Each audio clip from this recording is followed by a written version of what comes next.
Let's start now chemistry 7th weekly test का जो है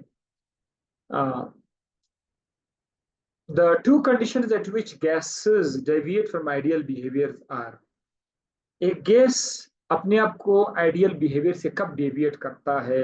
तो इसके लिए हमेशा याद रखिएगा दो बातें हो सकती है। जब आपका टेम्परेचर T लू किया जाए तो गैस जो है आइडियल बिहेवियर से दूर चला जाएगा। और नंबर दो,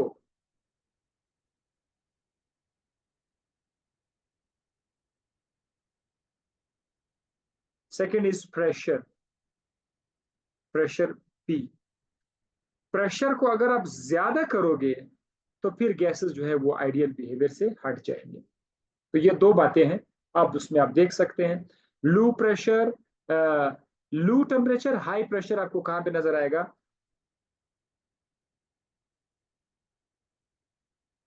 ये वाला डी ऑप्शन सही है। Keeping pressure constant, at which temperature will the volume of a gas become twice of what it is at 0 degree centigrade? ये हम लोग बहुत कई बार ये चीज डिस्कशन में आ चुकी है हमारी। आलिशा जदुन बायो के जो 3 MCQs रहेगा ना, वो मैंने उसी 5 मिनट में रिकॉर्ड कर दिए। ठीक है, वो इंशाल्लाह आप लोगों को मैं आज भेज दूंगा, वो मैं भेज दूंगा। ठीक है, बाकी नहीं हो जाएंगे, बाकी मैं किसी को भी नहीं देता। इस ऑनलाइन सेशन में हर क्लास आपको मिल जाएंगे, लेकिन जो एमसीक्यूज हफ्ते के वाले एमसीक्यूज डिस्कस होते हैं ना, वो नहीं मिलेंगे आप लोगों को, पर्सनल नहीं मिलेंगे। लेकिन ये जो 3 एमसीक्यूज थे वो मिल जाएंगे आपको, आज भी आपको मिल जाएंगे। बस मुझे एक रिमाइंडर देना अगर मैं भूल जाऊं। ठीक है, 3 एमसीक्यूज थे, बस हो जाएगा। मरवा खान जवाब दे दिया मैंने, आई थिंक सब लोगों को अभी पता चल गया होगा। प्रेशर कांस्टेंट करोगे, eight which temperature will the volume of gas becomes twice of what it is. ये बहुत सिंपल है। अब कहते हैं अगर आपके पास कोई गैस है, उसको 0 डिग्री सेंटीग्रेड उसका कुछ वॉल्यूम है, लेट्स से उसका वॉल्यूम 10 डेसीमीटर क्यूब है या 10 सेंटीमीटर क्यूब है, जो भी इसका वॉल्यूम है। अब 0 डिग्री सेंटीग्रेड पर उसका जो वॉल्यूम है 10 का, यानी डबल 20 सेंटीमीटर क्यूब, कब होगा? At which temperature the volume of gas become twice of what it is 0? इसको कैलकुलेट करने की जरूरत है ही नहीं। ये फौरन आपको, जब हम चार्ल्स लॉ पढ़ा रहे थे, हमने कहा था कि 273 कमाल का टेम्परेचर था, 273 डिग्री सेंटीग्रेड। इस पर हमने जो गैस उठाया था 0 डिग्री सेंटीग्रेड पर, उसका जो भी वॉल्यूम था, इस टेम्परेचर पर आने के बाद वो डबल हुआ था। जो था वो उसका डबल हुआ था। सो 273 डिग्री सेंटीग्रेड इसका राइट आंसर है। अब ये 273 डिग्री सेंटीग्रेड तो है ही नहीं, तो फिर क्या करेंगे? 273 को अगर आप केल्विन में कन्वर्ट कर लोगे तो कितना बनेगा? 546 केल्विन। तो सी इज करेक्ट ऑप्शन, इस एतबार से सी करेक्ट है। Which of the following will have the same number of molecules at STP?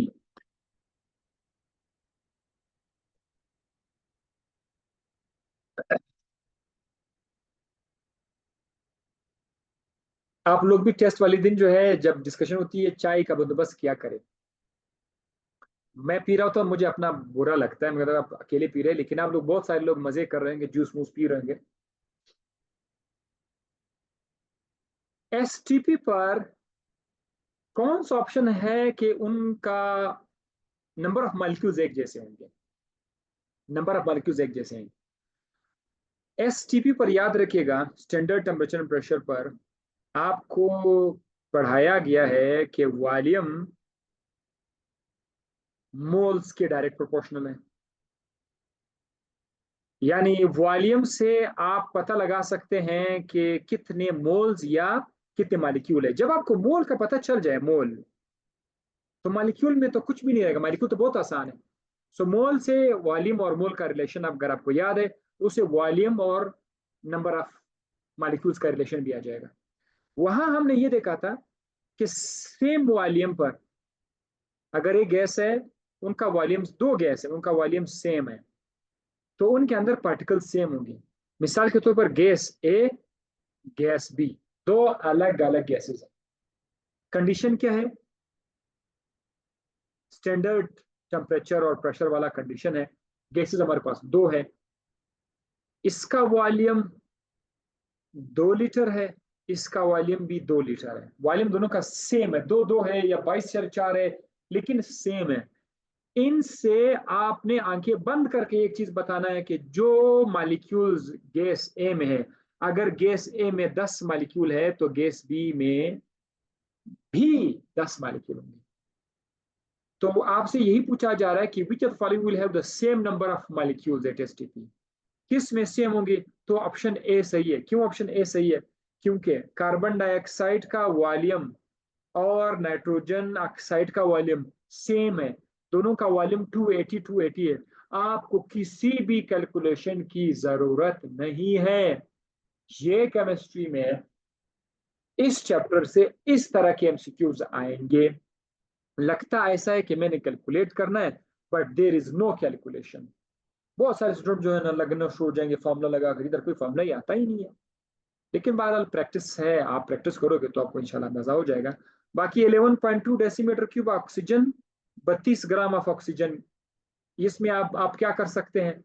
11.2 decimetre cube of oxygen इसका वॉल्यूम दिया हुआ है, और यहाँ पर 32 ग्राम ऑफ ऑक्सीजन दिया हुआ है, तो ये भी नहीं हो सकता। हालांकि आप यहाँ पर सोच सकते हैं, ऐसा पॉसिबल है कि ऑप्शन बी में एक तरफ वॉल्यूम दिया हुआ है, दूसरी तरफ मास दिया हुआ है, फिर भी आप लोग फाइंड कर सकते हैं कि किसमें किन का मॉलिक्यूल सेम है।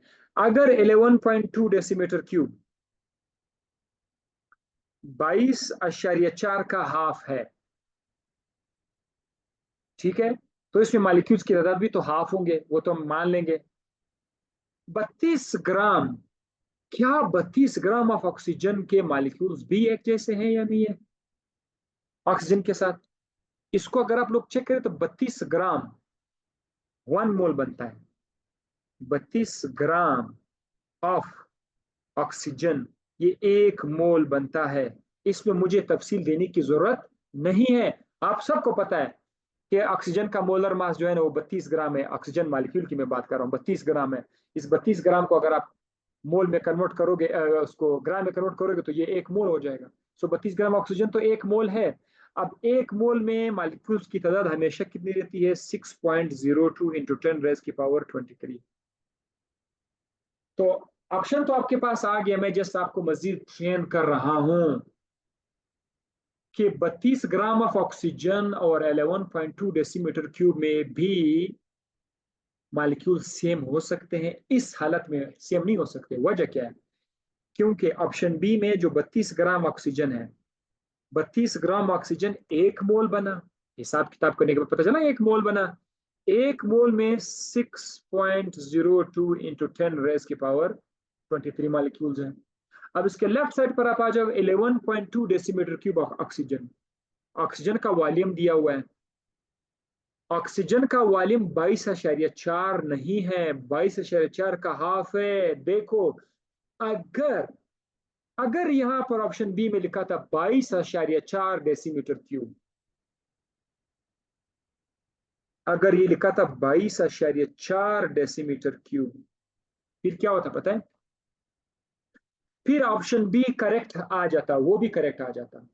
फिर दोनों में मॉलिक्यूल्स की तादाद से 32 ग्राम ऑक्सीजन और 22.4 डेसीमीटर क्यूब ऑक्सीजन में मॉलिक्यूल्स की तादाद एक जैसा है।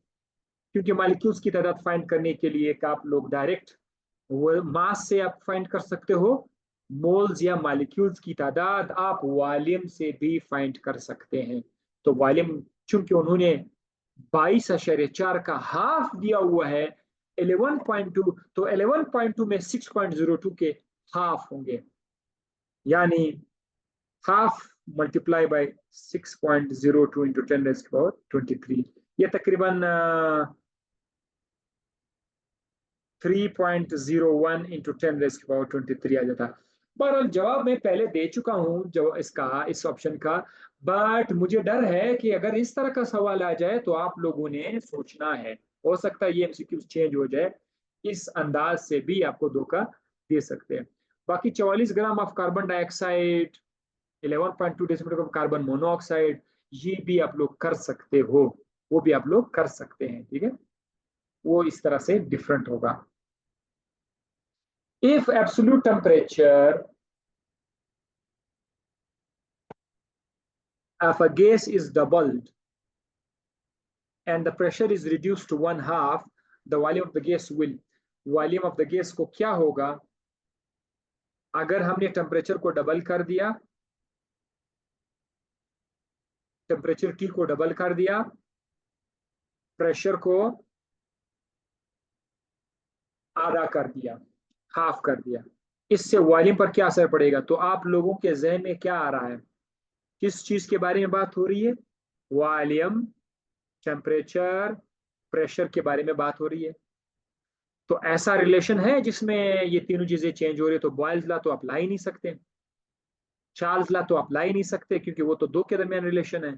तो आप मजबूर है क्या करेंगे, आप P V is equal to N R T वाला लाएंगे। जनरल गैस इक्वेशन याद है, जब आपको पता चल जाए कि ये तीन की चीजों के दरमियान रिलेशन है, तो फिर आपको P V is equal to N R T लाना है। और अगर आपको दो चीजों का रिलेशन लग रहा है, फिर आप बॉयल्स लॉ या चार्ल्स लॉ उठाओ।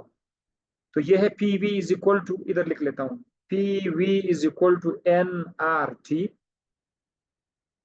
इसमें वॉल्यूम को हम कैसे बना सकते हैं, volume is equal to N R T upon pressure. अब हमारे पास रिलेशन बना, volume is equal to N R को अब दफा कर दो, एन आर को अब दफा कर दो, उसको भी जरूरत ही नहीं है। या अगर आप कहते हो कि नहीं मैं लिखना चाहता हूं, चलो कोई बात नहीं है, N R T upon P. आप जरा गौर से देखो, वो क्या कर रहे हैं, वो टेम्परेचर को डबल कर रहे हैं, तो आप ऊपर टेम्परेचर को डबल कर दो। आप देख रहे हैं ऊपर टेम्परेचर डबल हो गया। टेम्परेचर डबल होने से वॉल्यूम क्या हो जाएगा, आप लोगों ने ये रिलेशन देखा है, volume directly proportional to temperature, देखा है ना। तो अगर आप टेम्परेचर को डबल करोगे तो वॉल्यूम तो डबल हो जाएगा। सो इस हिसाब से वॉल्यूम तो आपका डबल हो गया, ठीक है, वॉल्यूम डबल हो गया। मैं वॉल्यूम को इधर 2 लिख लेता हूँ। लेकिन लेकिन थोड़ा वेट करो, उन्होंने सिर्फ टेम्परेचर को डबल नहीं किया, उन्होंने प्रेशर को 1/2 कर दिया, प्रेशर को उन्होंने हाफ कर दिया हुआ है, 1/2। आप मुझे बताओ, वॉल्यूम और प्रेशर के दरमियान कौन सा ताल्लुक है, इनवर्स ताल्लुक है। अगर आप प्रेशर को हाफ करोगे तो वॉल्यूम 2 गुना बढ़ जाएगा। ये एक दूसरा रिलेशन हमारे पास आ गया। अब आप जरा पहले वाली क्वेश्चन में वापस चले जाओ, 2v is equal to N R 2t upon P. इसी क्वेश्चन में अगर आप आके आ गए, यहां पर अगर आप गौर से आ जाओगे, प्रेशर को हाफ करोगे तो इससे भी वॉल्यूम डबल हो जाएगा। तो वॉल्यूम टोटल कितना डबल हो जाएगा, दो डबल, टेम्परेचर से 2 टाइम डबल हुआ था, 2 टाइम्स प्रेशर कम करने से डबल हुआ होगा। सो 2 + 2 इज इक्वल टू 4। तो वॉल्यूम जो है ये 4 गुना बढ़ जाएगा, इंक्रीज 4 टाइम। ये वाला करेक्ट ऑप्शन है।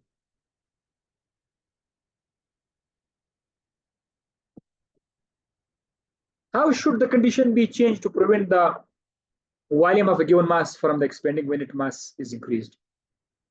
हालात को कैसे चेंज करें कि आपके पास एक कंटेनर है या कोई सिस्टम है, उसके अंदर आप गैस पड़ा हुआ है, उसका इतना वॉल्यूम है, इसके अंदर पहले से गैस पड़ा हुआ है।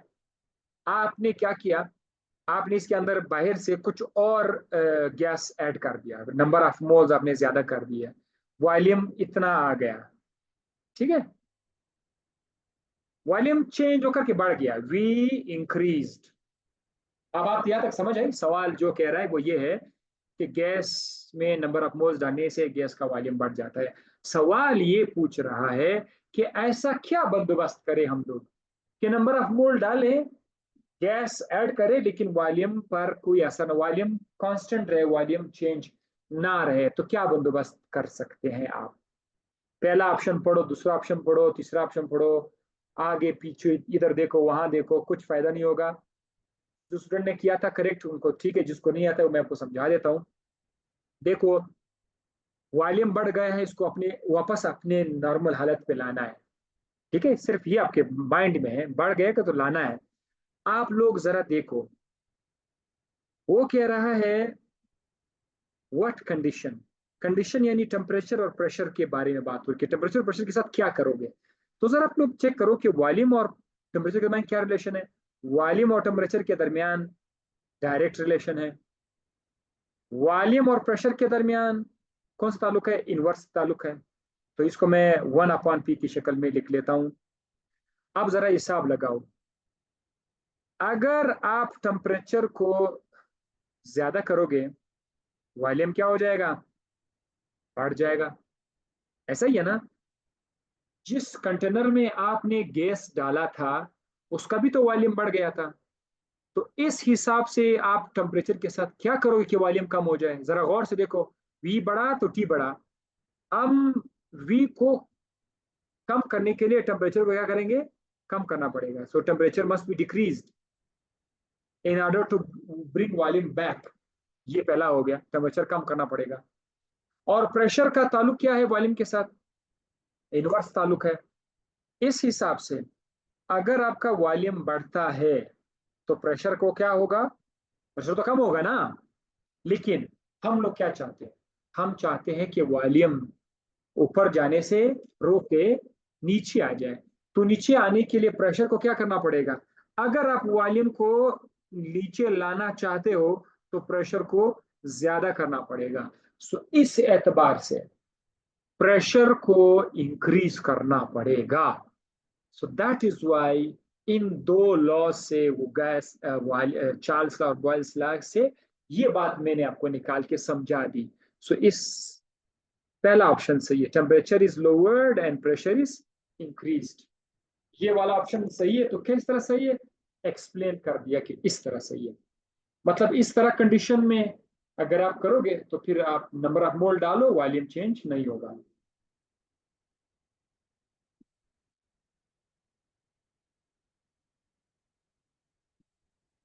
Now next question.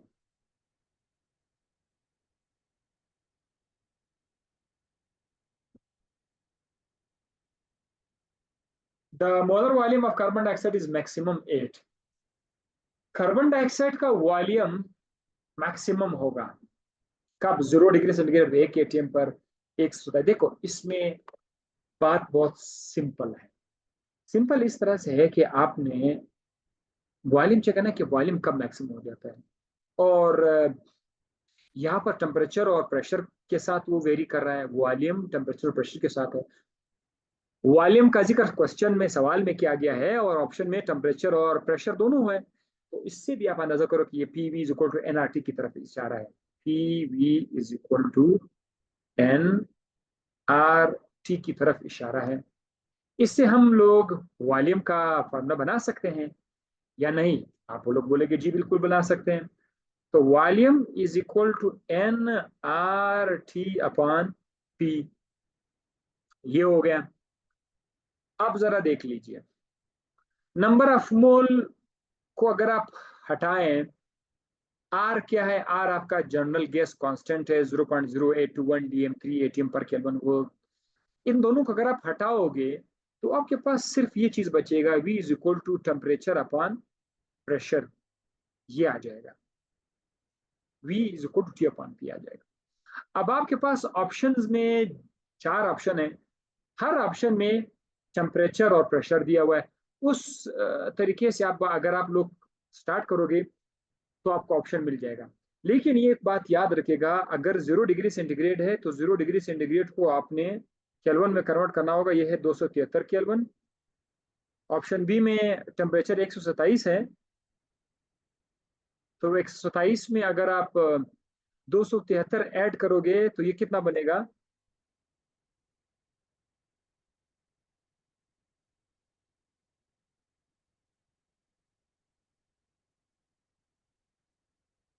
400 केल्विन बनेगा। सो यहाँ पर ये बनेगा 400 केल्विन। और 0 डिग्री सेंटीग्रेड, फिर यहाँ से 0 डिग्री सेंटीग्रेड है तो इसका मतलब है 273 केल्विन है। साथ ही यहाँ पर फिर 273 डिग्री सेंटीग्रेड है, 273 डिग्री सेंटीग्रेड, 273, ये 546, 273 इज इक्वल टू 546 केल्विन। अब ये टेम्परेचर सारा आपके पास केल्विन में आ गया है, प्रेशर बहरहाल 111222 में है। अब आप जरा डिवाइड करना शुरू कर लें। अगर आप इसको डिवाइड करना शुरू कर ही लेते हैं, V is equal to formula क्या था,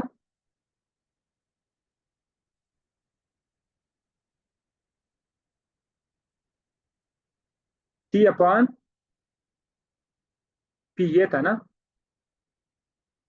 T अपॉन P वाला था। सो आप पहले ऑप्शन के लिए आप जरा चेक करें, पहले ऑप्शन में आप जरा चेक करें T अपॉन P को क्या बनाए, 273 अपॉन 180 है ना। दूसरे के लिए आप लोग चेक करें, दूसरे के लिए आप क्या करोगे, ऑप्शन बी, ये ऑप्शन ए था, अब ऑप्शन बी की बारी। ऑप्शन बी में 400 डिवाइडेड बाई 1। ऑप्शन सी में क्या है, 273 डिवाइडेड बाई 2। ऑप्शन डी में क्या है, 546 डिवाइडेड बाई 2। बस हल्का सा दिमाग इस्तेमाल करें, किसका आंसर ज्यादा आ रहा है। 273 को 1 पे डिवाइड करोगे तो आंसर तो 273 ही आएगा। 400 को 1 पे डिवाइड करे तो आंसर 400 आएगा। 273 को 2 पे डिवाइड करे तो आंसर कितना आएगा, 540 को 2 पे डिवाइड करे, किसका आंसर ज्यादा आएगा, 400 अपॉन 1 का आंसर ज्यादा आएगा। तो option B is correct. 127 degree centigrade और 1 एटीएम, इस पर जो है वॉल्यूम मैक्सिमम होगा। बस इतना सा था। यानी वो जो फैक्टर है ना टी अपॉन पी, ये वाला जो वैल्यू है, P V is equal to N R T में, P V is equal to N R T में, या v is equal to N R T upon P में, ये वाला जो फैक्टर है ना टी अपॉन पी, ये आप ज्यादा कर दो। इसको ज्यादा करोगे तो आपका वॉल्यूम क्या हो जाएगा, बढ़ जाएगा। और उसको ज्यादा करने में आप ऑप्शन देख सकते हैं। तो बहरहाल ये भी हो गया आपका। मैं जब बता रहा हूँ तो तसल्ली से बता रहा हूँ, इसमें एक्सप्लेनेशन ज्यादा दे दी, बट एज अ स्टूडेंट आप लोगों को ये वाली जो कैलकुलेशन है ये विद इन 1 मिनट में करनी चाहिए, ठीक है। कि अब 273 डिवाइड करने से, बाद स्टूडेंट तो बहुत तेज होते हैं, मैं बहुत स्लो होता हूँ इस केस में। तो वो ऐसे ही माइंड में ही पता चलता है कि यार 273 केल्विन अपॉन 1 है, 400 अपॉन 1 है, उसको डिवाइड करने की जरूरत नहीं पड़ती। उसको वो माइंड में ही सोचता है कि इसके नीचे 1 आ रहा है, इसके भी नीचे 2 आ रहा है, तो वो खुद ही डिसाइड कर लेता है कि किसका जवाब बड़ा होगा। गैसेस डेविएट करता है from ideal behaviour at high pressure. Which of the following is correct for non ideal. Non ideal का मतलब है कि रियल गैसेस के लिए कौन सी बात सही है रियल गैसेस के लिए। हाई प्रेशर पर the gas molecules move in one direction only, ये नहीं है रियल गैस के लिए। हाई प्रेशर पर collision between the gas molecules are increase many fold, ये भी नहीं है। High pressure the volume of the gas becomes insignificant, ये भी नहीं है। हाई प्रेशर पर वॉल्यूम सिग्निफिकेंट हो जाता है, इनसिग्निफिकेंट नहीं होता। ये वाला ऑप्शन रियल गैस के लिए बहुत ज्यादा फॉलो करता है कि at high pressure intermolecular attraction become significant. मैं आप लोगों को नेक्स्ट लेक्चर में ये टॉपिक बताऊंगा, रियल गैस क्या है, आइडियल गैस क्या है, रियल गैसेस कब आइडियल गैस से डेविएट करते हैं, क्यों डेविएट करते हैं, वो सारा मौजूद है। लेकिन फिलहाल आप याद रखिएगा कि जब आप प्रेशर ज्यादा करोगे तो गैस रियल हो जाएगा, आइडियल से हट जाएगा। जब आप वॉल्यूम और टेम्परेचर कम करोगे तो वो भी आइडियल से हट के रियल हो जाएगा। हाई प्रेशर पर होता क्या है कि मॉलिक्यूल्स के दरमियान फोर्स आ जाता है। आइडियल गैस को पसंद नहीं है फोर्सेस ऑफ अट्रैक्शन या रिपल्जन, आइडियल गैसेस में ये नहीं होता। लेकिन जब प्रेशर ज्यादा करोगे तो फिर तो फोर्स ऑफ अट्रैक्शन आ जाएंगे। तो ये बात रियल गैस के लिए बोली जाती है। So D is correct. The deviation of gas from the ideal behaviour is maximum at. आपको पता चल गया कि टेम्परेचर को कम करने से, प्रेशर को ज्यादा करने से आइडियल बिहेवियर से बहुत ज्यादा दूर चला जाता है। अब अगर आप आइडियल बिहेवियर से बहुत ज्यादा दूर जाना चाहते हैं, कि बहुत ज्यादा दूर जाना चाहते हैं, तो आप टेम्परेचर को बहुत ज्यादा कम करोगे, प्रेशर को बहुत ज्यादा करोगे। ये वाली बात है ना, टेम्परेचर बहुत, चेक करो किस ऑप्शन में टेम्परेचर बहुत ज्यादा कम है, प्रेशर बहुत ज्यादा ज्यादा है। तो ए में -10 टेम्परेचर बहुत ज्यादा कम है, बी में -10 तो है लेकिन प्रेशर कम है। ए वाला ऑप्शन को मैं इसलिए सेलेक्ट करूंगा कि उसमें टेम्परेचर बहुत ज्यादा कम हुआ है और प्रेशर बहुत ज्यादा हुआ है। So that is why A is correct. Pressure का ऐसा यूनिट क्या है, पास्कल है, इसमें तो कुछ है ही नहीं। ऐसा unit of pressure is pascal. बाकी mmHg यूनिट है, टॉर है, पाउंड स्क्वायर है, एटीएम है, लेकिन ऐसा यूनिट जो है वो ए है। द ऐसा unit of temperature is kelvin, वो तो ठीक है, इसमें कुछ खास नहीं है। स्टैंडर्ड टेम्परेचर और प्रेशर किस चीज को शो करता है? जब आपका टेम्परेचर 0 डिग्री सेंटीग्रेड हो और प्रेशर आपका 1 atm हो, ये आपका STP है। तो 273 केल्विन एंड 76 mmHg ये गलत है। 273 degree centigrade and 760 mmHg, 760 mmHg एक एटीएम के बराबर तो है, लेकिन इसके साथ 273 डिग्री सेंटीग्रेड लिखा हुआ है, तो ये भी गलत है। 273 केल्विन तो है, साथ साथ में साथ ये वाला सही ऑप्शन है, क्योंकि 273 केल्विन दरअसल आपका 0 डिग्री सेंटीग्रेड है, 760 mmHg दरअसल आपका एक एटीएम है, लिहाजा सी जो है वो STP को फॉलो कर रहा है। Real gas is the one that, real gas वो है जिसके अंदर अट्रैक्शन मॉलिक्यूल्स, मॉलिक्यूल के दरमियान अट्रैक्शन हो। Obeys gas laws under all condition of temperature and pressure, gas laws को हर हाल में मानता हूँ। ये बात जो है ये आइडियल गैस की, ये वाली बात कि आइडियल गैस वो गैस होता है जो गैस लॉज को हर हाल में मानता हूँ। तो वो कहता है कि रियल गैस कौन सा है, तो आपने रियल गैस ढूंढना है। Shows no volume change on changing temperature and pressure, कि उनका ना तो वॉल्यूम चेंज होता है ना टेम्परेचर चेंज होता है अगर आपने टेम्परेचर और प्रेशर को चेंज कर दिया। ये भी गलत है, ये भी नहीं हो सकता रियल गैस के लिए। मैक्सिमम वॉल्यूम एट STP ये नहीं हो सकता। सो हेज अट्रैक्शन अमंग मॉलिक्यूल्स, ये ए वाला ऑप्शन करेक्ट हो सकता है, क्योंकि रियल गैस में मॉलिक्यूल्स के दरमियान इंटर मॉलिक्यूलर फोर्सेस आ सकते हैं, वो अट्रैक्शन भी और अट्रैक्टिव भी हो सकते हैं, वो रिपल्सिव भी हो सकते हैं। सो ए वाला करेक्ट है। A graph plot between the pressure and volume at constant temperature is known, इस पे हमने बहुत ज्यादा तफसील से बात की थी, एक बॉयज अफेयर में 1 घंटा लगाया था मेरे ख्याल से, चार्ल्स अफेयर।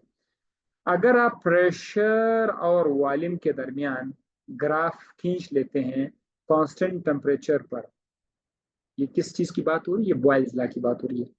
तो पर आपको एक लाइन आ जाएगा, उस लाइन का नाम क्या है? आइसोथर्म, उसका सिंपल लाइन है। तो बहुत बहुत बहुत सिंपल है, कोई कॉन्सेप्ट नहीं है, कुछ भी नहीं है, बस मेमोरी है, बाकी वाले कॉन्सेप्चुअल थे। A graph between pressure and inverse of volume at constant temperature is, अगर आप प्रेशर और 1/V के दरमियान रिलेशन ड्रॉ करोगे, देखिए प्रेशर, सिर्फ प्रेशर और वॉल्यूम के दरमियान इस तरह से टेढ़ी सी लाइन थी, ये वाली लाइन थी PV। लेकिन जब आप प्रेशर और 1/V के दरमियान लाएंगे तो फिर ये बिल्कुल स्ट्रेट लाइन हो जाएगा। So a straight line parallel to x axis गलत, a straight line parallel to y axis गलत, a straight line passing through the origin, ये वाला स्ट्रेट लाइन जो है ये 0 आपका ओरिजिन है, ये x एक्सिस है, ये y एक्सिस है, तो स्ट्रेट लाइन ना इस ओरिजिन से इस तरह पास हो रहा होगा, तो दैट इज वाई हम C को करेक्ट कर लेते हैं। If graph is plotted between temperature on x-axis and volume of 1 mole of the gas on y-axis at constant pressure, अब यहाँ पर प्रेशर कांस्टेंट है, ग्राफ बनाया जा रहा है x एक्सिस पर, between temperature on x axis, यहाँ पर टेम्परेचर x एक्सिस पर है, वॉल्यूम V जो है वो y एक्सिस पर है, then a straight line is obtain which cuts the temperature axis at, एक स्ट्रेट लाइन आएगा, ये x एक्सिस को कहाँ पर कट करेगा? ये स्ट्रेट लाइन एक्स एक्सिस को एक मखसूस जगह पे कट करेगा, वो जगह बहुत मशहूर है, -273 डिग्री सेंटीग्रेड। ये मैं आपको बता चुका हूँ, ये -273 डिग्री सेंटीग्रेड ये वो टेम्परेचर है जिस पर आपका वॉल्यूम 0 हो जाता है। इस -273 डिग्री सेंटीग्रेड को आप 1 केल्विन भी बोलते हैं, 0 केल्विन भी बोलते हैं, सॉरी, ओके नहीं, 0 केल्विन बोल सकते हैं। So the right answer is -273 centigrade, sorry ये नहीं है, ये वाला है सेंटीग्रेड, ये वाला करेक्ट है, B option is correct, -273 degree centigrade. Which of the following pairs of gases contain the same number of molecules? कौन सा ऑप्शन में मॉलिक्यूल सेम है? बिल्कुल ये फिर से उसी तरह का सवाल जो शुरू में आया था, आपने ये देखना है कि किस में मोल्स सेम है। 11 ग्राम कार्बन डाइऑक्साइड और 14 ग्राम नाइट्रोजन में मोल्स आपने देखने हैं। देखो N2 जो है वो अगर 28 ग्राम हो जाए ना तो ये 1 मोल हो जाएगा, नाइट्रोजन अगर 28 ग्राम हो जाए। कार्बन डाइऑक्साइड अगर 44 ग्राम हो जाएगा ना तो ये 1 मोल हो जाएगा। ठीक है, अब जरा देखना, 11 ग्राम कार्बन डाइऑक्साइड यानी 1/4 कार्बन मोल्स लिया हुआ है। 11 ग्राम 44 के हिसाब से 44 रुपयों के लिए 11 रुपये 1/4 है। जबकि नाइट्रोजन में उन्होंने कितना लिया हुआ है, 14 ग्राम नाइट्रोजन लिया हुआ है। तो 14 ग्राम नाइट्रोजन जो है वो 28 के मुकाबले में हाफ है, सो जस्ट 1/2 है। मोल्स तो सेम नहीं हुए ना नाइट्रोजन और कार्बन डाइऑक्साइड, एक का 1/4, एक का 1/2 है। दूसरा ऑप्शन है 11 ग्राम कार्बन डाइऑक्साइड और 7 ग्राम नाइट्रोजन। 11 ग्राम 44 के मुकाबले में 1/4 है। 11 ग्राम 44 के मुकाबले में 1/4 तो है। इसी तरह 7 ग्राम 28 के मुकाबले में 7 रुपये एक बार, 7 रुपये 2 बार, 7 रुपये 3 बार, 7 रुपये 4 बार, 7, 2, 3, 7, 4, 28। तो 28 रुपयों के लिए 7 रुपया 1/4 है। तो इस केस में कार्बन डाइऑक्साइड भी 1/4 मोल्स बना रहा है, नाइट्रोजन भी 1/4 मोल्स बना रहा है। कोई कैलकुलेशन नहीं है, माइंड से हम लोग बता रहे हैं। सो ऑप्शन बी में जो 11 ग्राम ऑफ कार्बन डाइऑक्साइड है और 7 ग्राम नाइट्रोजन है ये करेक्ट है। इसमें मोल्स की तादाद सेम है। अगर इस ऑप्शन में भी किसी को समझ नहीं आया वो मेरे से पूछ सकते हैं। If the temperature and pressure of 2 decimeter cube of carbon dioxide are doubled, the volume of carbon dioxide would become। ये दरअसल फिर से वही बात है, टेम्परेचर, प्रेशर, वॉल्यूम तीनों चेंज हो रहे हैं। इसका मतलब ये कि PV is equal to nRT है। वॉल्यूम वुड बिकम, तो वॉल्यूम कितना होगा, तो बस आप वॉल्यूम का formula V is equal to nRT upon pressure. V is equal to, यहां पर लिखता हूं V is equal to temperature upon pressure. ये तक मैंने कर लिया ना। अब वो क्या कह रहे हैं, जरा सवाल को अब जरा देखो। कहता है अगर कार्बन डाइऑक्साइड का वॉल्यूम पहले से 2 डेसीमीटर क्यूब हो तो मैं यहाँ पर V की जगह क्या लिखूंगा, 2 decimetre cube is equal to, कि अगर ये 2 डेसीमीटर क्यूब है और हम लोग एक काम करें, हम लोग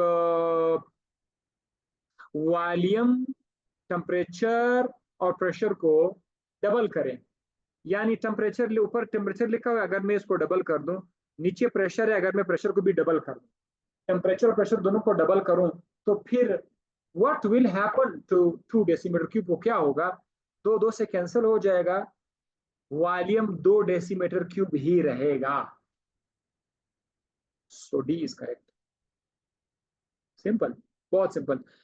एमडीकेट लेवल पर बहुत कम आपको ऐसे एमसीक्यूज मिलेंगे जिसमें बहुत सारे कैलकुलेशन। ये कौन सी कैलकुलेशन है, नथिंग बट है conceptual.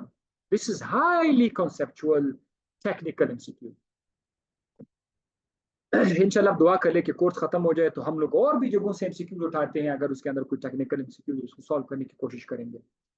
The gas law that describes the relation between the volume and temperature of a gas is, volume और टेम्परेचर V और T के दरमियान जो ताल्लुक बना रहे वो तो चार्ल्स लॉ है ना, V और T, V and T Charles law. तो बहरहाल चार्ल्स लॉ है, ये बहुत आसान है, there is nothing. If both temperature and volume of a gas are doubled then its pressure. अगर T और V को डबल किया जाए, T को भी डबल किया जाए, V को भी डबल किया जाए, फिर प्रेशर पे क्या असर पड़ेगा। तो आप लोग इसका जरा हिसाब लगाओ, फार्मूला जरा चेक करके देखो, आपको खुद पता चल जाए कि प्रेशर पर क्या असर पड़ेगा। वही PV is equal to nRT में अब प्रेशर का फार्मूला बनाओ, टेम्परेचर और वॉल्यूम को डबल कर दो, क्या वो सही आ रहा है, यानी इसका ऑप्शन मैं चाहता हूँ कि आप लोग मुझे खुद बताओ कि क्वेश्चन नंबर 61 में आंसर क्या आ रहा है। The value of the general gas constant R in SI unit is, R की वैल्यू क्या है, 8.31 जॉल पर केल्विन पर मोल। ये खुश्क मेमोरी है, जस्ट आपने याद करना है भाई, हाफिजा है कि R की वैल्यू कितनी है वो आपने हिफ्ज करना है, इसमें कोई कॉन्सेप्ट है ही नहीं। ठीक है, सो 0.081 DM3 18 पर मोल पर केल्विन भी था। 8.31443 जॉल पर केल्विन पर मोल भी है, लेकिन वो आपसे क्या मांग रहे हैं, the value of the result gas concentrate are in SI. तो एसआई वैल्यू में आपने बी बताना होगा, ठीक है।